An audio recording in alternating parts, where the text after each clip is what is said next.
Paivepo makarekare pasi pasati parohwa nenyundo. Paiva naTsuro Maken'a.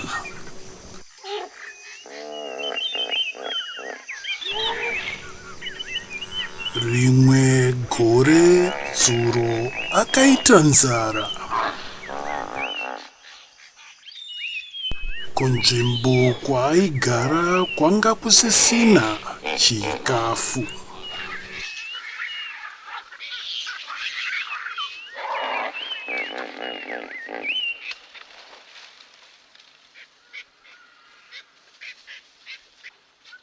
Kwaive nechikafu kwaive kumamana ekumhiri kwerukova Sokoswe.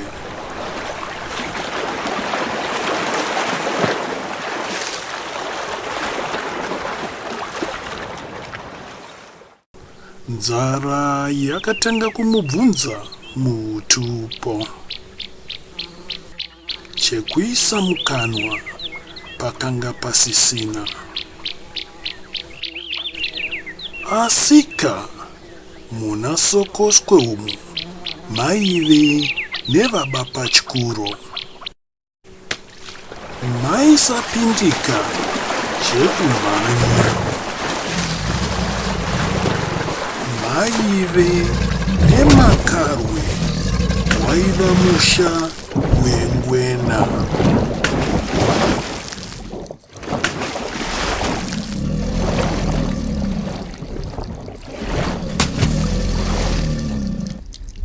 Zvinonzi chakachengedza ndicho chakatanga. Nzara yainge yorova.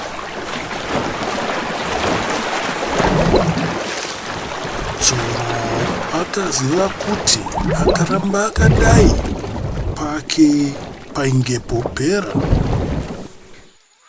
Ainge atarisana nerufu. Akafunga zano rekuenda naro kumhiri kwaSokoswe uku kwaive nechikafu. Akaenda kumahombekombe kwaSokoswe ndokushevedzera. Makarwe, Makarwe, Makarwe, Makarwe, Makarwe, Makarwe. Chiripo-ripotyo gwena rakabirika richibva mumvura ndokushevedzera. Ye Tsuro ndokuti, munoziva here kuti isu anaTsuro takawandisa yokuti tinokukwatsurai? Makarwe ndokuseka zvake achibva ati, unototaura uri kumhera ikoko, ukapinda muno tinokuita kanyama kanyama.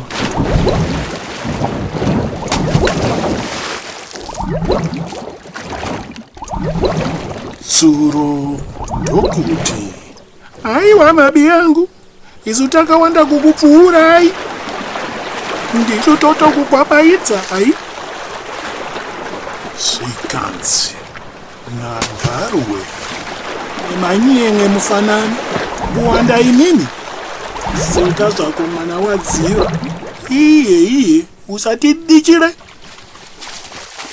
Zvikanzi naTsuro, bhakanakai, ronganai tione kuti makawandawo here zvedu kunge isu. Garwe ndokushevedza vamwe vake. Uyai Tsuro kanofunga kuti tiri vashoma takakotsera kamufanaka. Uyai tiona ativerenge. Uyaiwe uya mwachewe.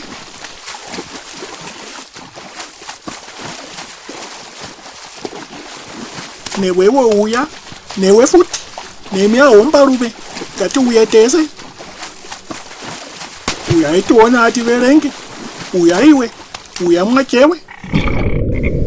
Koningirike aenda poipe kare. Mushevedze yamiro pane abi yake atidi vanotaika isu.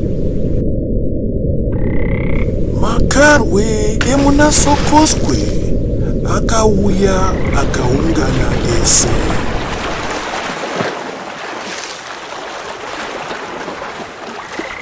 Tsuro ndokupinda murukova urwu achiverenga makarwe aya ibodzi.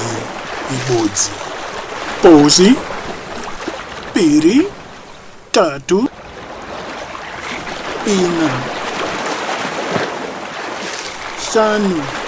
5 6 7 gumi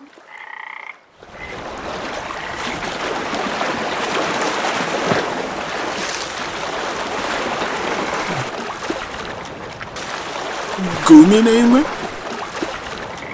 12 13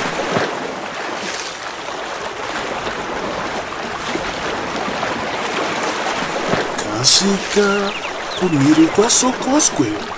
Tsuro Maken'a kakashevedzera.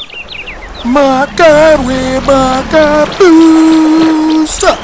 nanga ndichingoda hangu kuyambuka Sokoswe uyu atondibatsira amuchandibata ndayenda. Ndipo pakaperera sarungano.